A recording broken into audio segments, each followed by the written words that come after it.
Salut la team, j'espère que vous allez bien. Aujourd'hui on se retrouve pour une nouvelle vidéo et dans cette vidéo on va découvrir les nouveautés de la mise à jour V50 à la fois sur MetaQuest 1 et sur MetaQuest 2. Donc on va voir si la mise à jour V50 fonctionne plutôt bien sur le MetaQuest 1. Alors n'hésitez pas à vous abonner à la chaîne, à mettre un gros pouce bleu et activer la cloche de notification. J'ai fait tomber ma télécommande et pourquoi pas souscrire à un abonnement mensuel qui permettra de me soutenir financièrement si vous avez les moyens. Alors la première fonctionnalité qu'on va découvrir ensemble sur le MetaQuest 1 et ensuite on verra si ça fonctionne mieux sur le MetaQuest 2, c'est le Direct Touch.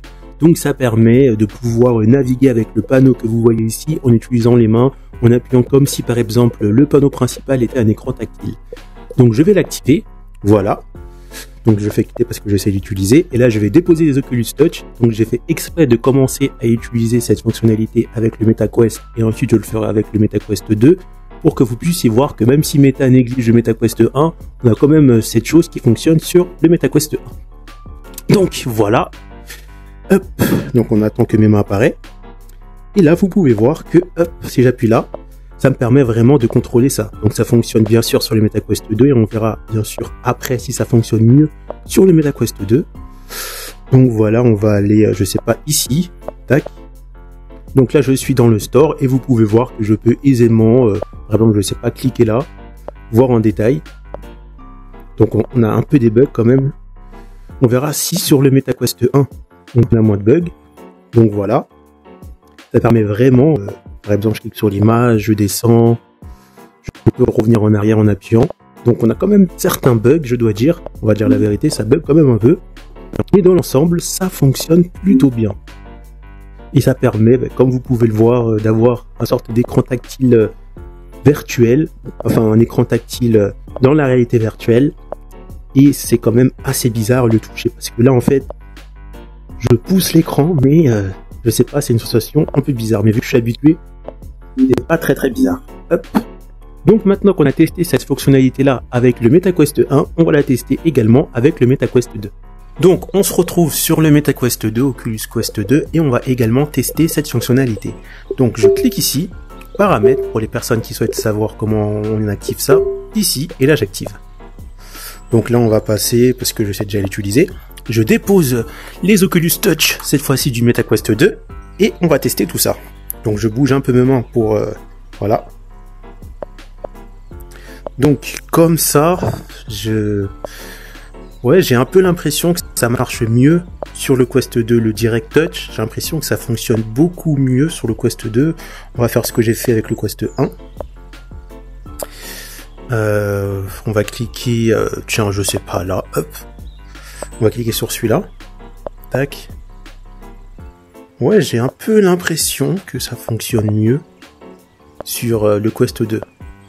Après, il n'y a pas une grande différence, mais j'ai quand même l'impression que sur le Quest 2, on va faire voir les détails. Ah, là j'ai des petits bugs. Hop. Voilà. J'ai quand même l'impression que sur Quest 2, ça va être, on va dire... On va mettre pause. J'ai l'impression que, ouais, que sur Quest 2, c'est quand même un peu plus fluide. Pas de ouf, mais je dirais que c'est mieux. Mais c'est quand même assez stylé et c'est vraiment très bizarre. On va faire annuler.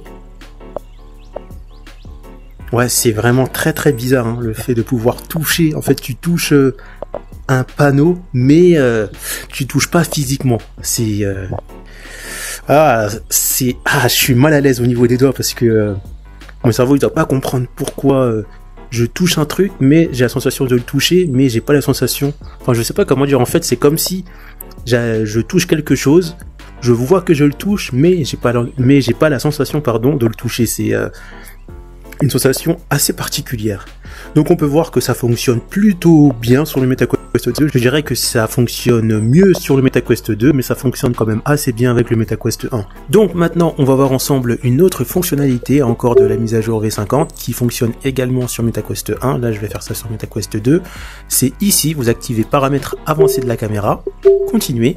Ensuite, une fois que c'est activé, ça va vous mettre dans le système caméra et en descendant dans le côté expérimental, vous aurez tout ça, stabilisation de l'image, donc choisissez les degrés de réduction de l'apparence des mouvements du casque, etc. Si vous augmentez la stabilisation de l'image, cela réduira également le champ de vision. On peut l'activer faible, moyen, etc. On peut choisir aussi un format et une résolution par défaut pour les photos et les vidéos, donc carré, format paysage ou portrait, etc. On peut gérer la fréquence d'image jusqu'à 36 fps et régler la qualité de compression vidéo. Donc c'est vraiment quelque chose de pas mal que Meta propose, bien sûr pour l'instant en version bêta. Mais ça reste pas mal et ça peut vous intéresser. Une autre fonctionnalité, c'est la possibilité d'ouvrir une application 2D lorsque vous jouez comme Internet, etc. Donc comme vous pouvez voir, pour moi, ça fonctionne pas. Lorsque j'essaie d'ouvrir par exemple la Internet ou bien une autre application 2D sur un jeu, ça ne fonctionne pas, c'est pas encore arrivé, ça va arriver par étapes.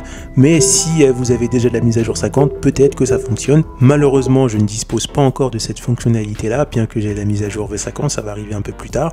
Mais ça reste pas mal. Je prends l'exemple de Population One, pendant que vous attendez que vos potes arrivent, vous pouvez très bien lancer une application 2D en même temps que le jeu Population One pour accéder à vos réseaux sociaux, checker un peu vos réseaux, etc. Et ensuite vous lancez la partie. Ou bien sur un jeu solo, vous pouvez par exemple être bloqué et là vous pouvez lancer une application 2D comme Internet pour chercher la réponse pour vous débloquer de votre jeu solo. Donc ça peut vraiment être pas mal. On arrive à la fin de cette vidéo, donc si cette vidéo t'a plu, n'hésite pas à t'abonner à la chaîne, à activer la cloche et surtout me dire en commentaire ce que tu penses des fonctionnalités de la mise à jour V50. Et bien sûr, on se retrouve pour une prochaine vidéo. A plus la team! Pour retrouver d'autres astuces sur votre Oculus Quest, cliquez sur les perdus du numérique, après vous êtes abonné bien sûr. Rendez-vous dans l'onglet Playlist et cliquez sur la playlist Astuces Oculus Quest. Donc dans cette playlist, pour l'instant, vous pouvez déjà retrouver des astuces qui sont déjà faites. Et j'essaierai de mettre la playlist à jour avec des nouvelles vidéos dans la mesure du possible. A plus la team!